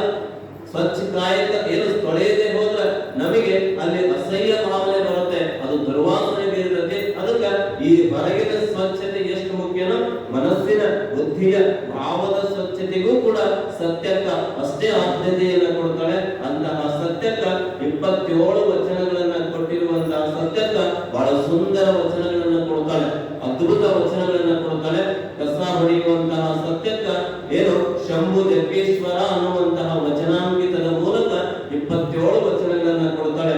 ಇಂದಿಗೂ ಆ ಶಿವಮೊಗ್ಗ ಜಿಲ್ಲೆ ಶಿಕಾರಿಪುರ ತಾಲೂಕು ಜಂಬೂರು, ಜಂಬೂರು ಅನ್ನುವಂತಹ ಊರೊಳಗೆ ನೋಡ್ರಿ ಸತ್ಯಕ್ಕನ ದೇವಾಲಯ ಇರೋದನ್ನು ನಾವು ನೋಡ್ತೀವಿ. ಈಗಲೂ ಕೂಡ ಏನು ಶಂಭು ಜಗ್ಗೇಶ್ವರನ ದೇವಾಲಯವನ್ನು ನಾವು ನೋಡ್ತೀವಿ. ಎಂತ ವಿಶೇಷ ನೋಡಿ, ಆ ಕಸ ಹೊಡೆಯುವಂತಹ ಸತ್ಯಕ್ಕನ ಪ್ರಭಾವ ಎಷ್ಟಾಗಿತ್ತು ಅಂತಂದ್ರೆ ಆ ತಾಯಿ ನಮ್ಮೂರವಳು ಅಂತ ತಿಳ್ಕೊಂಡು ಆ ಕಾಲಘಟ್ಟದೊಳಗ ಏನು ಆ ಜಂಬೂರಿನೊಳಗ ಸತ್ಯಕ್ಕನ ದೇವಾಲಯವನ್ನು ನಿರ್ಮಾಣ ಮಾಡಬೇಕಾದ್ರೆ ಆ ತಾಯಿಯ ಪ್ರಭಾವ ಎಷ್ಟಿತ್ತು ಅನ್ನೋದನ್ನ ನಾವು ನೋಡ್ಬೇಕಾಗುತ್ತೆ. ಅಂತಹ ಏನು ಸತ್ಯಕ್ಕ ಬಹಳ ಸುಂದರ ವಚನಗಳನ್ನ ಹೇಳ್ತಾರೆ. ಆ ವಚನಗಳನ್ನ ನಾವು ನೋಡೋದಾದ್ರೆ ನೇಮ ಅಂದ್ರೆ ಯಾವುದು, ವ್ರತ ಅಂದ್ರೆ ಯಾವುದು, ಏನು ವ್ರತ ಅಂತ ನಾವು ತಿಳ್ಕೊಂಡೇವಿ. ಪ್ರತಿ ದಿವಸ ಏನು ಮೀಸಲು ನೀರನ್ನಿಡೋದೇ ನೇಮ, ಪ್ರತಿ ದಿವಸ ಬಿಲ್ಪತ್ರೆಯನ್ನ ಇಡೋದೇ ನೇಮ, ಪ್ರತಿ ದಿವಸ ಇಂಥದ್ದನ್ನ ನೈವೇದ್ಯ ಮಾಡೋದೇ ನಿಯಮ. ನಾವು ಕೆಲವೊಂದು ನಿಯಮಗಳನ್ನ ಮಾಡ್ಕೊಂಡಿದ್ದೇವೆ, ಆದ್ರೆ ಸತ್ಯಕ್ಕೂ ಕೂಡ ನಿಯಮ ಅಂದ್ರೆ ಯಾವುದು ಅನ್ನೋದನ್ನ ಬಹಳ ಸುಂದರವಾಗಿ ಹೇಳ್ತಾಳೆ. ಹಾಗಾದ್ರೆ ವ್ರತ ಅಂದ್ರೆ ಯಾವುದು, ನಿಯಮ ಅಂದ್ರೆ ಯಾವುದು, ಯಾವುದನ್ನ ನಾವು ಪಾಲಿಸಬೇಕು, ನಿಜವಾದ ವ್ರತ ಅಂದ್ರೆ ಯಾವುದು ಅನ್ಲಿಕ್ಕೆ ಸತ್ಯಕ್ಕನೇ ಉತ್ತರ ಕೊಡ್ತಾಳೆ ಬಹಳ ಸರಳ ಮಾತುಗಳ ಮೂಲಕ. ಅರ್ಚನೆ ಪೂಜನೆ ನೇಮವಲ್ಲ. ನೋಡ್ರಿ ಎಂತ ಉತ್ತರ ಕೊಡ್ತಾಳೆ ಮಹಾದೇವಕ್ಕ. ಅರ್ಚನೆ ಪೂಜನೆ ನೇಮವಲ್ಲ. ನಾವೇನ್ ತಿಳ್ಕೊಂಡಿವಿ, ಪೂಜೆ ಮಾಡೋದೇ ನೇಮ, ಪೂಜೆ ಮಾಡೋದೇ ವ್ರತ. ಅದ್ರಾಗೂ ಶ್ರಾವಣ ಮಾಸ ಬಂತು ಅಂತಂದ್ರೆ ನಮ್ಮ ಕೆಲವೊಂದು ಜನಕ್ಕೆ ಅವು ನಿಯಮಗಳಾಗಿರ್ತಾವ. ಅದು ನೀವು ಮಾಡ್ತಿರೋ ಬಿಡ್ತಿರೋ, ತಿಳಿದಿರ್ತಿರೋ ಬಿಟ್ಟಿರ್ತಿರೋ ಗೊತ್ತಿಲ್ಲ. ಪ್ರತಿ ಶುಕ್ರವಾರ ಬಂತಂದ್ರೆ ಅವತ್ತಿಂದ ಒಂದು ನಿಯಮ, ಪ್ರತಿ ಸೋಮವಾರ ಬಂತು ಅಂದ್ರೆ ಅವತ್ತೊಂದು ನಿಯಮ, ಪ್ರತಿ ಗುರುವಾರ ಬಂತು ಅಂದ್ರೆ ಅವತ್ತೊಂದು ನಿಯಮ. ನೋಡಿ ಇವು ನಿಯಮಗಳು ಅಂತ ನಾವು ತಿಳ್ಕೊಂಡೇವೆ. ನಾವು ಸೋಮವಾರ ಬಂತು ಅಂದ್ರೆ ನಮ್ ಕಡೆ ಸೋಮವಾರ ಅಂತ ಮಾಡ್ತಾರೆ. ಇನ್ನು ಶುಕ್ರವಾರ ಬಂತು ಅಂದ್ರೆ ನಮ್ ಕಡೆ ಏನು ಸಂಪತ್ ಲಕ್ಷ್ಮಿ ಅಂತ ಮಾಡ್ತಾರೆ, ಸಂಪತ್ ಲಕ್ಷ್ಮಿ ಅಂತ ಮಾಡ್ತಾರೆ. ಇನ್ನು ವಾರದ ದೇವರುಗಳಿಗೂ ವಾರ ಫಿಕ್ಸ್ ಮಾಡೇವಿ ನಾವು. ಎಂತ ವಿಚಿತ್ರ ನೋಡಿ. ಆ ವಾರಕ್ಕೆ ಬಂದ ದಿವಸ ಅವನ್ನ ಕೂರಿಸೋದು, ಅದೇ ಪೂಜೆ ಅಂತ ತಿಳ್ಕೊಂಡೇವಿ, ಅದೇ ಶ್ರೇಷ್ಠ ಅಂತ ತಿಳ್ಕೊಂಡೇವಿ. ಆದ್ರೆ ಸತ್ಯಕ್ಕೆ ಹೇಳ್ತಾರೆ ಯಾವ್ದು ವ್ರತ, ಯಾವ್ದು ನಿಯಮ, ಯಾವ್ದು ನಾವು ನಿಜವಾಗಿ ಪಾಲಿಸ್ಬೇಕು ಅಂದ್ರೆ ಆಕೆ ಹೇಳ್ತಾಳೆ ಪೂಜೆನೇ ನಿಯಮ. ಏನೋ ನಾವು ತಿಳ್ಕೊಂಡಿದ್ದೇ ಬೇರೆ, ಆದ್ರೆ ಸತ್ಯಕ್ಕನ ನಿಲುವಿನೊಳಗ, ಸತ್ಯಕ್ಕನ ದೃಷ್ಟಿಯೊಳಗ ಇರೋದೇ ಬೇರೆ. ಆಕೆ ಹೇಳ್ತಾಳೆ ಅರ್ಚನೆ ಪೂಜನೆ ನೇಮವಲ್ಲ. ಪೂಜೆ ಮಾಡೋದು ಏನು ಈ ಪೂಜನೆಯನ್ನ ಕಲ್ಪಿಸುವಂತದ್ದು ಅದೇ ನೇಮ ಅಲ್ಲ ಅಂತ ಹೇಳ್ತಾಳೆ. ಹಾಗಾದ್ರೆ ಯಾವುದು ನೇಮ? ಇಷ್ಟು ದಿವಸ ನಾವು ತಿಳ್ಕೊಂಡು ಬಂದಿದ್ದೇನು ಅದೇ ನೇಮ ಅಂತ ತಿಳ್ಕೊಂಡೇವೆ. ಆದ್ರೆ ಬಹಳ ಸೂಕ್ತ ಏನು ಸುಂದರ ದೃಷ್ಟಾಂತವನ್ನ ಕೊಟ್ಟು ಹೇಳ್ತಾರೆ. ಏನು ಮಂತ್ರ ತಂತ್ರ ನೇಮವಲ್ಲ. ಎಷ್ಟಂತ ಹೇಳ್ತಾಳೆ. ನೇಮ ಅಂದ್ರೆ ಯಾವುದು? ಬೆಳಗ್ಗೆದ್ದು ಮಂತ್ರವನ್ನ ಪಠಣ ಮಾಡ್ಕೊಂತ ಕುಂಡ್ರೋದೇ ನೇಮ ಅಂತ ನಾವು ತಿಳ್ಕೊಂಡಿದ್ದೇವೆ. ಆಕೆ ಮುಂದುವರೆದು ಹೇಳ್ತಾರೆ ಏನು ಮಂತ್ರ ತಂತ್ರ ನೇಮವಲ್ಲ. ಹಾಗಾದ್ರೆ ಅರ್ಚನೆ ಪೂಜನೆ ನಿಯಮವಲ್ಲ, ಮಂತ್ರ ತಂತ್ರ ನಿಯಮವಲ್ಲ, ದೀಪ ಧೂಪಾರತಿ ನಿಯಮವಲ್ಲ. ಹಾಗಾದ್ರೆ ಇವ್ಯಾವೂ ನಿಯಮನೇ ಅಲ್ಲ. ಹಾಗಾದ್ರೆ ನೇಮ ಅಂದ್ರೆ ಯಾವುದು ಅನ್ಲಿಕ್ಕೆ ಸತ್ಯಕ್ಕ ಹೇಳ್ತಾಳೆ ಪರಧನ, ಪರಸ್ತ್ರೀ, ಪರ ದೈವಗಳಿಗೆ ಎರಗ ಲೋಕೇಶ್ವರನಲ್ಲಿ ನಿಜ ನೇಮ ಅಂತ ಹೇಳ್ತಾಳೆ ಸತ್ಯಕ್ಕ. ನೋಡ್ರಿ, ಹಾಗಾದ್ರೆ ಪೂಜೆ ಮಾಡೋದು ನೇಮ ಅಲ್ಲ, ಧೂಪಾರತಿ ಬೆಳಗೋದು ನೇಮ ಅಲ್ಲ, ದೀಪಾರತಿ ಬೆಳಗೋದು ನೇಮ ಅಲ್ಲ. ಹಾಗಾದ್ರೆ ನೇಮ ಅಂದ್ರೆ ಯಾವುದು, ವ್ರತ ಅಂದ್ರೆ ಯಾವುದು, ಯಾವುದು ಶರಣರಿಗೆ ನೇಮ ಆಗಿತ್ತು, ವ್ರತ ಆಗಿತ್ತು ಅಂತ ಅನ್ಲಿಕ್ಕೆ ಸತ್ಯಕ್ಕ ಹೇಳ್ತಾನೆ. ಎಂತ ಅದ್ಭುತ ಸಂದೇಶವನ್ನ ಆ ಮಹಾತಾಯಿ ಸತ್ಯಕ್ಕ ನಮಗೆ ಕೊಡ್ತಾಳೆ. ಹಾಗಾದ್ರೆ ನೇಮ ಅಂದ್ರೆ ಯಾವುದು, ವ್ರತ ಅಂದ್ರೆ ಯಾವುದು, ಆ ತಾಯಿ ಹೇಳ್ತಾಳೆ ಏನು ಪರದೈವಕ್ಕೆ ಎರಗದಿಪ್ಪುದೇ ನೇಮ, ಪರಸ್ತ್ರೀಗೆ ಎರಗದಿಪ್ಪುದೇ ನೇಮ. ಏನು ಈ ಮೂರನ್ನು ಕೂಡ ಪರದೈವ, ಪರಸ್ತ್ರೀ, ಪರಧನ, ಈ ಮೂರಕ್ಕ ನೀನೇನು ಎಳಸದೇ ಇರುವಂತಹದ್ದೈತಲ್ಲ ಅದೇ ನಿಜವಾದ ನೇಮ, ನಿತ್ಯ ನೇಮ ಕಾಣಿರಣ್ಣ ಅಂತ ಹೇಳ್ತಾಳೆ. ಯಾವ ಈ ಮೂರು, ಪರಧನಕ್ಕ ಎಳಸದೇ ಇರೋದು, ಪರಸ್ತ್ರೀಗೆ ಎಳಸದೇ ಇರೋದು, ಪರದೈವಕ್ಕೆ ತಲೆ ಬಾಗದೇ ಇರೋದು, ಇವು ಕಾಣಿರಣ್ಣ ನಿತ್ಯ ನೇಮ. ನನ್ನ ನಿತ್ಯ ನೇಮ ಯಾವ ಅಂದ್ರೆ ಪರಧನವನ್ನ ಮುಟ್ಟೋದಿಲ್ಲ, ಪರಧನವನ್ನ ನಾನು ಸ್ವೀಕರಿಸೋದಿಲ್ಲ. ಎಷ್ಟು ಜನ ಹೇಳ್ತಾರೆ, ಕಸ ಹೊಡೆಯುವಂತಹ ಸಂದರ್ಭದೊಳಗ, ಓಣಿಯೊಳಗ, ರಸ್ತೆಯೊಳಗ, ಅಂಗಳದೊಳಗ ಏನಾದ್ರೂ ಬಂಗಾರದ ನಾಣ್ಯ ಸಿಗಬಹುದು, ಏನಾದ್ರೂ ಬೆಲೆ ಬಾಳುವಂತಹ ವಸ್ತು ಸಿಗಬಹುದು. ನೋಡಿ ಎಷ್ಟು ಪ್ರಾಮಾಣಿಕರಾಗಿದ್ದು, ಸತ್ಯಕ್ಕನ ಪ್ರಾಮಾಣಿಕತೆ ಎಷ್ಟು ದೊಡ್ಡದು ಅಂತಂದ್ರೆ, ಕಸ ಹೊಡೆಯುವಾಗ ಯಾರಾದ್ರೂ ಏನಾದ್ರೂ ವಸ್ತು ಇತ್ತು ಅಂದ್ರೆ ಅದು ಹಣ ಆಗಲಿ, ಬಂಗಾರ ಆಗಲಿ, ಬೆಳ್ಳಿ ಆಗಲಿ, ಬೆಲೆ ಬಾಳುವ ವಸ್ತು, ಕಸ ಹೊಡೆಯುವಾಗ ಸಹಜವಾಗಿ ವಸ್ತುಗಳು ಸಿಗ್ತವೆ. ಆ ಸಿಕ್ಕ ವಸ್ತುಗಳನ್ನ ಅವರಿಗೆ ವಾಪಸ್ ಮರಳಿಸುವಂತಹದ್ದು, ಅದನ್ನ ನಾನು ಮುಟ್ಟೋದಿಲ್ಲ. ಇದು ಮತ್ತೊಬ್ಬರ ಹಣ ಐತಿ ಅಂತಂದ್ಮೇಲೆ ಆ ಹಣ ಅದು ಪಾಪಕ್ಕೆ ಮೂಲ ಆಗತಿ ಎನ್ನುವಂತ ವಿಚಾರ ಯಾರದಾಗಿತ್ತು, ಸತ್ಯಕ್ಕ ತಾಯಿಯದಾಗಿತ್ತು. ನೋಡಿ, ನಮಗೇನಾದ್ರೂ ಸುಮ್ಮನೆ ಹಾದಿಯೊಳಗೆ, ರೋಡ್ ಒಳಗೆ ನಡ್ಕೋಂತ ಹೋಗುವಾಗ ಸುಮ್ಮನೆ ಒಂದು 500 ರೂಪಾಯಿ ನೋಟ್ ಏನಾದ್ರು ಸಿಕ್ತು ಅಂತಂದ್ರೆ ನಮ್ಮ ಪರಿಸ್ಥಿತಿ ಹೆಂಗಿರುತ್ತೆ? ಅದೇ ನಡ್ಕೊಂಡು ಹೋಗ್ತಿರ್ತೀವಿ, ಅದೇ ನಡ್ಕೊಂತ ಹೋಗುವಾಗ ಒಂದು 500 ರೂಪಾಯಿ ಪಾನ್ಸೆ ನೋಟ್ ಸಿಕ್ತು ಅಂತಂದ್ರೆ ಇವತ್ತು ಲಕ್ಷ್ಮಿ ಸಿಕ್ಕಳು, ನನಗೆ ಏನು ನನ್ನ ಭಾಗ್ಯ, ನನ್ನ ಶುಭ ಶಕುನ, ಇವತ್ತು ಯಾರ ಮುಖ ನೋಡಿದ್ದೋ ಏನೋ 500 ರೂಪಾಯಿ ಲಕ್ಷ್ಮಿ ನಾನು ಬಯಸದೇ ಇದ್ದು ಸಿಕ್ಕು ಅಂತ ಏನ್ ಮಾಡ್ತೀವಿ, ಆ ಕಡೆ ಈ ಕಡೆ ನೋಡ್ತೀವಿ. ಯಾರು ನೋಡೋದ್ರೊಳಗ ಆ ನೋಟ್ ತಗೊಂಡು ಕಿಸೆಲ್ಲ ಇಟ್ಕೊಂಡ್ಬಿಡ್ತೀವಿ. ಯಾಕೆ? ಪರಧನಕ್ಕೆ ಏನು ಪರಧನವನ್ನ ಸ್ವೀಕರಿಸದಂತೆ ಇರೋದೇ ನೇಮ. ಒಬ್ರು ಗುಂಡ, ಒಬ್ರು ತಿಮ್ಮ, ಇಬ್ರು ದಿವಸ 6ನೇ ಕ್ಲಾಸ್ 7ನೇ ಕ್ಲಾಸ್ ಶಾಲೆಗೆ ಹೋಗ್ತಿದ್ರು. ಸರಿಯಾದ ಸಮಯಕ್ಕೆ 10 ಗಂಟೆಗೆ ಸ್ಕೂಲ್ ಬೆಲ್ ಬಾರಿಸ್ತಿದ್ರು, ಸರಿಯಾಗಿ ಆ ಸಮಯಕ್ಕೆ ಹೋಗ್ತಾ ಇದ್ರು. ಅವತ್ತೇನಾಯ್ತು ಅಂತಂದ್ರೆ ಆ ಗುಂಡ ಮತ್ತೆ ತಿಮ್ಮ ಇಬ್ರು ಕೂಡ ಶಾಲೆಗೆ ತಡವಾಗಿ ಬಂದ್ರು. ಶಾಲೆಗೆ ತಡವಾಗಿ ಬಂದಂತ ಸಂದರ್ಭದೊಳಗ ದಿವಸ 10 ಗಂಟೆಗೆ ಬೆಲ್ ಹೊಡಿತಿದ್ ಕೂಡಲೇ ನೀವು ಬರ್ತಿದ್ರಲ್ಲಪ್ಪ, ಇವತ್ತ್ಯಾಕೆ ಲೇಟ್ ಮಾಡಿ ಬಂದ್ರಿ ಅಂತ ಕೇಳಿದಾಗ ಆ ಗುಂಡ ಮತ್ತೆ ತಿಮ್ಮ ಇಬ್ರು ಕೂಡ ಹೇಳ್ತಾರ, ಯಾಕೆ ಲೇಟ್ ಆಗಿ ಬಂದ್ವಿ ಅಂತಂದ್ರ ಅಲ್ಲಿ ನಾವು ಬರುವಂತಹ ರಸ್ತೆಯೊಳಗ ಒಂದು 100 ರೂಪಾಯಿ ನೋಟ್ ಬಿದ್ದಿತ್ತು. ಆ ನೋಟ್ ಕೆಳಗ ಏನು ಒಂದು ಕಾಲ ಇವ್ನಿಟ್ಟಾನ, ಒಂದು ಕಾಲ ನಾನಿಟ್ಟನಿ. ಇಬ್ರು ಯಾಕೆ 100 ನೋಟ್ ಸಿಕ್ಕತಿ, 100 ನೋಟ್ ಸಿಕ್ಕತಿ ಅಂತಂದ್ಮೇಲೆ 50 ರೂಪಾಯಿ ನಿನಗೆ, 50 ರೂಪಾಯಿ ನನಗೆ. ಆ ಬಿದ್ದು ತಗೊಂಡು ಹೋದವನು ಯಾರೋ, ಕಳ್ಕೊಂಡು ಹೋದವನು ಯಾರೋ ಗೊತ್ತಿಲ್ಲ. ಬೇರೆಯವರು ಅದನ್ನು ನೋಡಬಾರ್ದು, ಬೇರೆಯವರು ಮತ್ತೆ ಅದನ್ನು ತಗೋಬಾರ್ದು ಅಂತ ಏನ್ ಮಾಡಿದ್ವಿ, ಇಬ್ರು ಆ 100 ರೂಪಾಯಿ ನೋಟ್ ಮೇಲೆ ಏನು ಒಂದು ಕಾಲ ಅವನು, ಒಂದು ಕಾಲ ನಂದು. ಹಾಗಾಗಿ ಅವ್ರು ಹಾಗಾಗಿರೋರೆಲ್ಲ ಪೂರ್ಣ ಹೋದ್ಮೇಲೆ, ಅವ್ರು ಹೋದ್ಮೇಲೆ ಆ ಇಬ್ರು ಕೂಡಿ 100 ರೂಪಾಯಿ ನೋಟ್ ತಗೊಂಡು ಬರ್ಬೇಕಾದ್ರೆ ಇವತ್ತು ಶಾಲೆಗೆ ತಡವಾಗಿ ಬಂದೇವಿ ಅಂತ ಹೇಳ್ತಾರೆ. ಅಂದ್ರೆ 100 ನೋಟ್ ಸಿಕ್ಕುಳ್ಳೆ ಅದು ನಿನಗೆ 50, ನನಗೆ 50, ನೀನು ನೋಡಿಯ ನಾನು ನೋಡಿನಿ ಅಂದ್ರೆ ನೀನ್ ಯಾರಿಗೂ ಹೇಳಬೇಡ ಅನ್ನುವಂತಹ ದೃಷ್ಟಿಕೋನಕ್ಕೆ 100 ರೂಪಾಯಿ ನೋಟಿಗೆ ಶಾಲೆಗೆ ತಡವಾಗಿ ಹೋದ. ಅಂದ್ರೆ ಪರಡ ವಸ್ತು ಕಂಡಾಗ ಎಷ್ಟು ಹಿಗ್ಗಾಗುತ್ತೆ, ನಮಗೆ ಎಷ್ಟು ಸಂತೋಷ ಆಗುತ್ತೆ. ಅನಾಯಾಸವಾಗಿ ಸಿಕ್ತಲ್ಲ, ಅನಾಯಾಸವಾಗಿ 100 ರೂಪಾಯಿ ಸಿಕ್, ಅನಾಯಾಸವಾಗಿ 500 ರೂಪಾಯಿ ಸಿಕ್ತು. ಕಳ್ಕೊಂಡವನಿಗೆ ನೋವಾಗಿರ್ತತಿ, ಕಳ್ಕೊಂಡವನಿಗೆ ದುಃಖ ಆಗಿರ್ತತಿ, ಅದನ್ನ ನೋಡೋದಿಲ್ಲ. ನೋಡ್ರಿ, ಸತ್ಯಕ್ಕ ಎಷ್ಟು ಸುಂದರವಾಗಿ ಹೇಳ್ತಾಳೆ ಅಂತಂದ್ರೆ ಏನು ಪರಧನಕ್ಕೆ ಅರಸದಿಪ್ಪುದೇ ನೇಮ. ನಿಜವಾದ ನೇಮ ಅಂದ್ರೆ ಯಾವುದು ಅಂದ್ರೆ ಮತ್ತೊಬ್ಬರ ಹಣವನ್ನ ಅದು ನಾವು ತಗೊಂಡಿ ಅಂತಂದ್ರೆ ಅದು ಪಾಪಕ್ಕೆ ಮೂಲ ಆಗುತ್ತೆ. ನಿನಗೆ ತಾತ್ಕಾಲಿಕ ಸುಖ ಸಿಗಬಹುದು, ತಾತ್ಕಾಲಿಕ ಸಂತೋಷ ಆಗಬಹುದು, ಆದ್ರೆ ಆ ಕಳ್ಕೊಂಡವನಿಗೆ ನೋವು ಇರುತ್ತಲ್ಲ, ಕಳ್ಕೊಂಡವನ ಪಶ್ಚಾತ್ತಾಪ ಇರ್ತದಲ್ಲ, ಅದು ನಿನಗೆ ರಿವರ್ಸ್ ಆಗಿ ಪಾಪಕ್ಕೆ ಮೂಲಾಗಿ ನಿನಗೆ ತೊಂದರೆ ಕೊಡ್ತತಿ. ಅದಕ್ಕೆ ಪಾಪದ ಮೂಲಕ್ಕೆ ಅದು ಕಾರಣ ಆಗೋದು ಯಾವುದು? ಪರಧನ. ಆ ಪರಧನವನ್ನ ಸ್ವೀಕರಿಸಿದಂತೆ ಇರೋದೇ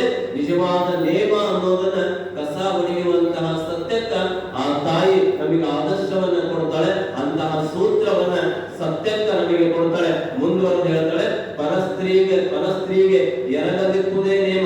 ಪರಸ್ತ್ರೀಯರನ್ನ ಏನು ನಾವು ಪಾರ್ವತಿ ಸಮಾನ, ತಾಯಿಯ ಸಮಾನ, ಸಹೋದರಿ ಸಮಾನ ಅಂತ ಭಾವಿಸಿ ಬಿಟ್ರ ಅಲ್ಲಿ ಅದೇ ನಿಜವಾದ ವ್ರತ, ಅದೇ ನಿಜವಾದ ನೇಮ ಅನ್ನುವಂತಹ ಸೂತ್ರವನ್ನ ದಸಾವಣಿಯರು ಸತ್ಯಕ್ಕೆ ಕೊಡ್ತಾಳೆ. ನೇಮ ಯಾವ್ದಾಗಬೇಕು ನಮಗೆ? ಪರಧನವನ್ನ ಮುಟ್ಟಬಾರದೇ ಇರುವಂತಹದ್ದು, ಪರಧನವನ್ನ ಸ್ವೀಕರಿಸದೇ ಇರುವಂತಹದ್ದು, ಪರಸ್ತ್ರೀಗೆ ಏನು ಆ ಮೋಹಕ್ಕ, ಆ ಬಂಧನಕ್ಕ ಒಳಗಡೆ ಆಗದೇ ಇರುವಂತಹ ಸೂತ್ರವನ್ನ ಕೊಡ್ತಾಳೆ. ಇದುವರೆಗೂ ಇವು ಹೊರಗಿರು ಮಾಡೋದೇ ಪೂಜೆ ಅಂತ ತಿಳ್ಕೊಂಡಿದ್ರು. ಪತ್ರಿ ಏರಿಸೋದೇ ಪೂಜೆ, ತುಪ್ಪದ ಆರತಿ ಬೆಳಗೋದೇ ಪೂಜೆ, ಮಂತ್ರ ಪಠಣ ಮಾಡೋದೇ ಪೂಜೆ, ಇದೇ ವ್ರತ ಅಂತ ತಿಳ್ಕೊಂಡಿದ್ರು. ಆದ್ರೆ ಸತ್ಯಕ್ಕ ಇದು ವ್ರತ ಅಲ್ಲ. ನಿಜವಾದ ವ್ರತ ಯಾವುದು ಅಂತಂದ್ರೆ ಪರಧನವನ್ನ, ಮತ್ತೊಬ್ಬರ ಹಣವನ್ನ ನೀನು ಮುಟ್ಟದೇ ಇರ್ತೀಯಲ್ಲ, ಅದೇ ನಿಜವಾದ ವ್ರತ. ಪರಸ್ತ್ರೀಯರನ್ನ ಪಾರ್ವತಿ ಸಮಾನ ಅಂತ ಭಾವಿಸಿದಿ ಅಂತಂದ್ರೆ ಅದೇ ನಿಜವಾದ ವ್ರತ. ಇನ್ನು ಮುಂದುವರೆದು ಹೇಳ್ತಾಳೆ, ಹಾಗಾದ್ರೆ ಮತ್ತೊಂದು ನಿಜವಾದ ಮೂರನೇ ವ್ರತ ಯಾವುದು ಅಂದ್ರೆ ಏನು? ಪರದೈವ ಕೆರಗದಿರುವುದೇ ನಿಜವಾದ ವ್ರತ. ನೋಡ್ರಿ, ಅಂಗದ ಮೇಲೆ ಲಿಂಗ ಕಟ್ಟಿಕೊಂಡ ಮೇಲೆ ನೀನು ಪರದೈವ ಕೆರಗಿದಿ ಅಂತಂದ್ರೆ ಅಲ್ಲಿ ಶಕ್ತಿ ವ್ಯಯ ಆಗುವಂತಹದ್ದು, ಭಕ್ತಿ ಭಿನ್ನ ಆಗುವಂತಹದ್ದು, ಏಕನಿಷ್ಠೆ ಲಿಂಗ ನಿಷ್ಠೆಯ ಮೇಲೆ ನಿನ್ನ ಶ್ರದ್ಧೆ ಕಡಿಮೆಯಾಗಿದ್ದರೆ ದ್ಯೋತಕವಾಗಿ ಅಲ್ಲಿ ತೋರಿಸ್ತದೆ. ಅದಕ್ಕ ಬಹಳ ಸುಂದರ ಮೂರು ರಥವನ್ನ ಕೊಡ್ತಾಳೆ. ಇದನ್ನ ಕೊಡುವಂತಹ ಮಹಾ ತಾಯಿ ಯಾರು ಅಂದ್ರೆ ಕಸ ಹೊಡೆಯುವಂತಹ ಸತ್ಯಕ್ಕ ಈ ಮೂರು ಮಹಾರಥವನ್ನ ಕೊಡ್ತಾಳೆ. ಮತ್ತೊಬ್ಬರ ಹಣವನ್ನ ಮುಟ್ಟಬೇಡ, ಮತ್ತೊಬ್ಬರ ಪರಸ್ತ್ರೀಯರ ಕಡೆ ಕೆಟ್ಟ ದೃಷ್ಟಿಯಿಂದ ನೀನು ನೋಡಬೇಡ, ಮತ್ತೊಂದು ಏನು ಪರ ದೈವಕ್ಕೆ ನೀನು ಎರಗಬೇಡ ಅನ್ನುವಂತಹ ಸರಳ ಸುಂದರ ಸೂತ್ರವನ್ನ ಮಹಾ ತಾಯಿ ಸತ್ಯಕ್ಕ ನಮಗೆ ಕಲ್ಪಿಸಿಕೊಡ್ತಾಳೆ, ತಿಳಿಸಿಕೊಡ್ತಾಳೆ. ಇವೇ ನಿಜವಾದ ಶಂಭು ಜಕ್ಕೇಶ್ವರದಲ್ಲಿ ನಿಜ ನೇಮ. ನಾವು ಸುಮ್ಮನೆ ಈ ವಚನವನ್ನ ವಿಚಾರ ಮಾಡೋದಾದ್ರೆ ನಮ್ಮ ನಿಯಮಗಳು ಏನಾಗಿದ್ದಾವೆ ಅನ್ನೋದನ್ನ ನಾವು ಅವಲೋಕನ ಮಾಡ್ತಾ ಹೋದ್ವಿ ಅಂತಂದ್ರೆ ನಮಗೆ ಗೋಚರ ಆಗುವಂತಹದ್ದು, ಗೊತ್ತಾಗುವಂತಹದ್ದು. ನಮಗೂ ಕೆಲವೊಂದಿಷ್ಟು ನಿಯಮಗಳು ಅವೇ ನಿಯಮ ಅಂತ ನಾವು ತಿಳ್ಕೊಂಡೇವೆ. ಏನು ಅವೇ ನಿಯಮಗಳು? ಇಷ್ಟು ಭಕ್ತಿ ಏರಿಸಿದ್ರೆ ಅದು ನಿಜವಾದ ನಿಯಮ, ಇಷ್ಟು ಮಂತ್ರ ಹೇಳಿದ್ರೆ ಅದೇ ನಿಜವಾದ ನಿಯಮ, ಇಂಥ ವಾರ ಇಂಥದ್ದನ್ನ ಪೂಜಿಸಿದ್ರೆ ಅದೇ ನಿಜವಾದ ನಿಯಮ. ಉಳಿವಿ ಚನ್ನಬಸವಣ್ಣನವರು ಕೇಳ್ತಾರ, ಲಿಂಗ ಶ್ರೇಷ್ಠನೋ ವಾರ ಶ್ರೇಷ್ಠನೋ ಅಂತ ಕೇಳ್ತಾರ. ನಿಜವಾದ ಲಿಂಗ ನಿಷ್ಠನಿಗೆ ಲಿಂಗ ಶ್ರೇಷ್ಠ ಆಗುತ್ತೆ ಹೊರತು ವಾರ ಶ್ರೇಷ್ಠ ಆಗೋದಿಲ್ಲ.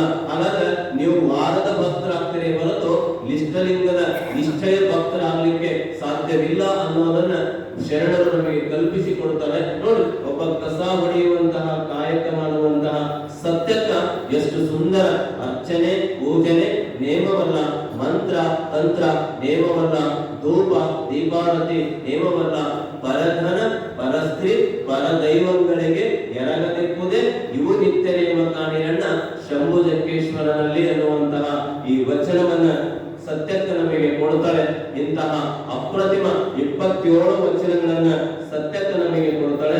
ಆ 27 ವಚನದೊಳಗೆ ಇನ್ನೊಂದು ಬಹಳ ಮಹತ್ವದ ವಚನ ಯಾವುದು ಅಂತಂದ್ರೆ ಅದು ಇಡೀ ಭಾರತದ ಸಂಸತ್ತೊಳಗೂ ಕೂಡ ಏನು ನಮ್ಮ ಕರ್ನಾಟಕದ ಅನಂತ್ ಕುಮಾರ್ ಏನು ಕೇಂದ್ರ ಮಂತ್ರಿಯಾಗಿರುವಂತಹ ಸಂದರ್ಭದೊಳಗ ಸಂಸತ್ತಿನ ಈಗಿನ ಪಾರ್ಲಿಮೆಂಟ್ ಒಳಗ ಅನಂತ್ ಕುಮಾರ್ ಅವರು ಕೇಂದ್ರ ಸಚಿವರಾಗಿರುವಂತಹ ಸಂದರ್ಭದೊಳಗ ಈ ಸತ್ಯಕ್ಕನ ವಚನವನ್ನ ಕೋಟ್ ಮಾಡಿದ್ರು ಅಂದ್ರೆ ಸತ್ಯಕ್ಕನ ವಚನ ಎಷ್ಟು ಮಹತ್ವ ಐತಿ. ಒಬ್ಬ ಕಸ ಹೊಡೆಯುವಂತಹ ಕಾಯಕ ಮಾಡಿದ ಸತ್ಯಕ್ಕನ 12ನೇ ಶತಮಾನದ ವಚನ 21ನೇ ಶತಮಾನದ ಪಾರ್ಲಿಮೆಂಟ್ ಒಳಗ ಏನು ಅದನ್ನು ಬಳಕೆ ಮಾಡ್ತಾರೆ ಅಂತಂದ್ರೆ ನಾವು ಹೆಮ್ಮೆ ಪಡಬೇಕು. ಆ ಕೇಂದ್ರ ಸಚಿವರಾದಂತ ಅನಂತ್ ಕುಮಾರ್ ಅವರು ಹೇಳ್ತಾರೆ, ಈ ವಚನವನ್ನ ಸಂಸತ್ತೊಳಗೆ ಬಳಸ್ತಾರೆ. ಯಾವ ಸಂದರ್ಭದೊಳಗ? ಭ್ರಷ್ಟಾಚಾರ ಮಿತಿ ಮೀರಿರುವ ಈ ದಿನಮಾನದೊಳಗ ಲಂಚಾವತಾರ ಅತಿಯಾಗುತ್ತಿರುವ ಈ ಅನಾಗರಿಕ ವರ್ತನೆಯ ನಡುವೆ ನಿಜಕ್ಕೂ ಕೂಡ ಶರಣರ ವಚನ ಅದು ಹೇಗೆ ಮಾರ್ಗದರ್ಶನವನ್ನ ಮಾಡ್ತತಿ ಅನ್ನಲಿಕ್ಕೆ ಅವರು ಈ ವಚನವನ್ನ ಇಂಗ್ಲಿಷ್ ಒಳಗೆ ಟ್ರಾನ್ಸ್ಲೇಷನ್ ಮಾಡಿ ಹೇಳ್ತಾರೆ. ಆ ಯಾವ ವಚನ? ಸತ್ಯಕ್ಕನ ವಚನ. ಲಂಚ ವಂಚನೆಗೆ ಕೈಯಾನದ ಭಾಷೆ. ನೋಡಿ, ಸತ್ಯಕ್ಕ ಕಸ ಹೊಡೆಯುವಂತಹ ಸತ್ಯಕ್ಕ ಇಡೀ ಜಗತ್ತು ಮೆಚ್ಚುವಂತಹ, ಇಡೀ ಜಗತ್ತು ಅನಾಹುತಕ್ಕೆ ಕಾರಣ ಆಗಿರುವಂತಹ ಭ್ರಷ್ಟಾಚಾರ, ಲಂಚ ನಿಮಗೆಲ್ಲ ಗೊತ್ತೈತಿ. ಯಾವುದೇ ಸರ್ಕಾರಿ ಕಚೇರಿಗೆ ನಾವು ಹೋದಾಗ ಅಲ್ಲಿ ಲಂಚ ಕೊಡ್ಲಿಲ್ಲ ಅಂದ್ರೆ, ದುಡ್ಡು ಕೊಡ್ಲಿಲ್ಲ ಅಂದ್ರೆ ಕೆಲಸಗಳೇ ಆಗೋದಿಲ್ಲ ಅಂತ ಪರಿಸ್ಥಿತಿಗೆ ನಾವು ಬಂದು ನಿಂತಿದ್ದೇವೆ. ಯಾಕೆ? ಲಂಚದ ಅವತಾರ ಎಷ್ಟು ಕೆಟ್ಟಂತಂದ್ರೆ ಬಡವರನ್ನೂ ಕೂಡ ಬಲಿಪಶು ಮಾಡ್ತತಿ, ಶ್ರೀಮಂತರನ್ನೂ ಬಲಿಪಶು ಮಾಡ್ತತಿ. ನಮ್ಮ ಭಾರತ ದೇಶ ಕಂಡಿರುವಂತಹ ಮಹಾ ಪಿಡುಗುಗಳು, ಮಹಾ ದೊಡ್ಡ ರೋಗಗಳು ಅಂತಂದ್ರೆ ಒಂದು ಲಂಚ, ಮತ್ತೊಂದು ಭ್ರಷ್ಟಾಚಾರ. ಇವೇ ದೇಶದ ದೊಡ್ಡ ರೋಗಗಳು. ಈ ಲಂಚ, ಭ್ರಷ್ಟಾಚಾರ ಎಂತಹ ಪರಿಸ್ಥಿತಿಗೆ ನಾವು ಬಂದು ಮುಟ್ಟಿದೀವಿ ಅಂತಂದ್ರೆ ಈಗಿನ ಸನ್ನಿವೇಶದೊಳಗ, ಈಗಿನ ಪರಿಸ್ಥಿತಿಯೊಳಗ ಕೊಡದೇ ಹೋದ್ರೆ ಯಾವ ಕೆಲಸಗಳು ಆಗೋದಿಲ್ಲ. ಎಂತ ಪರಿಸ್ಥಿತಿಗೆ ಬಂದು ಮುಟ್ಟಿವಿ ನಾವು. ಸಣ್ಣ ಸಣ್ಣ ಮಕ್ಕಳು, LKG UKG ಓದೋ ಮಕ್ಕಳು, ನೀವು ಅವ್ರ ಕೈಯಾಗ ₹1 ಕೊಟ್ಟ ನಾ ಶಾಲೆಗೆ ಹೋಗ್ತೀನಿ ಅಂತವು, ಕೈಯಾಗ ₹2 ಕೊಟ್ರ ಶಾಲೆಗೆ ಹೋಗ್ತೀವಿ ಅಂತವು, ಇಲ್ಲ ಒಂದು ಚಾಕ್ಲೇಟ್ ಕೊಟ್ರ ಶಾಲೆಗೆ ಹೋಗ್ತೀವಿ. ನೋಡಿ, ನೀವು ಅವರಿಗೆ ಒಂದಿಷ್ಟು ಕೈ ಬಿಸಿ ಮಾಡ್ಬೇಕು. ಏನ್ ಬಿಸಿ ಮಾಡ್ಬೇಕು?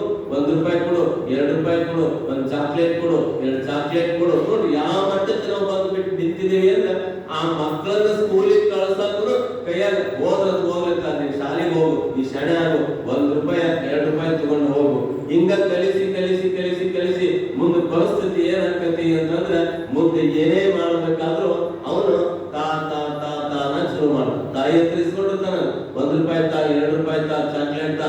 ಹಿಂಗ ಚಾಚಿ ಚಾಚಿ ಚಾಚಿ ಚಾಚಿ ಮುಂದ ಆಫೀಸಿಗೆ ಹೋದಾಗ 10,000, 20,000, 30,000 ಚಾಚಿ ಚಾಚಿ ಕೈ, ಲಂಚದ ಕೈ ಎಲ್ಲಿಗೆ ಹೋಗ್ತತಿ ಅಂದ್ರೆ ಮುಂದೆ ಆ ಪರಿಸ್ಥಿತಿಗೆ ಹೋಗ್ತದೆ. ಎಂತ ದುರಂತ ಅಂದ್ರೆ ಸರ್ಕಾರಿ ಸರ್ಕಾರಿ ದವಾಖಾನೆಯೊಳಗೂ ಕೂಡ ದುಡ್ಡು ಕೊಟ್ಟರೆ ಆಪರೇಷನ್ ಮಾಡ್ತೀವಿ ಅನ್ನೋ ಪರಿಸ್ಥಿತಿಗೆ ನಾವು ಬಂದು ನಿಂತೇವಿ. ಅದಕ್ಕೆ ಸತ್ಯಕ್ಕ ಹೇಳ್ತಾಳೆ, ಲಂಚ ವಂಚನೆಗೆ ಕೈಯಾನದ ಭಾಷೆ. ನೋಡ್ರಿ, ಲಂಚ ವಂಚನೆ. ಮತ್ತೊಬ್ರು ಲಂಚ ಕೊಡ್ತಾರಂದ್ರೆ ನಾನು ಕೈ ಚಾಚೋದಿಲ್ಲ, ನಾನು ಕೈ ಮುಂದೆ ಮಾಡೋದಿಲ್ಲ. ಎಂತ ಅಪ್ರತಿಮ ಅಮರ ಸಂದೇಶವನ್ನ ಕೊಡ್ತಾಳೆ. ಕರ್ನಾಟಕದೊಳಗ ಒಬ್ಬರು ಸಚಿವರು ಇದೇ ವಚನವನ್ನ ಕೋಟ್ ಮಾಡಿ ಏನ್ ಹೇಳಿದ್ರು ಅಂದ್ರೆ, ನಮ್ಮ ಎಲ್ಲ ಸರ್ಕಾರಿ ಕಚೇರಿಯೊಳಗ ಯಾರ ವಚನ ಬರೀಬೇಕಾಗಿತ್ತು ಅಂದ್ರೆ ಇದೇ ಸತ್ಯಕ್ಕನ ವಚನ ಬರೀಬೇಕಾಗಿತ್ತು ಅಂತ ಉದಾಹರಣೆ ಕೊಟ್ರು. ಯಾವ ವಚನ? ಸತ್ಯಕ್ಕನ ಇದೇ ವಚನ. ಯಾವುದು? ಲಂಚ ವಂಚನೆಗೆ ಕೈಯಾನದ ಭಾಷೆ.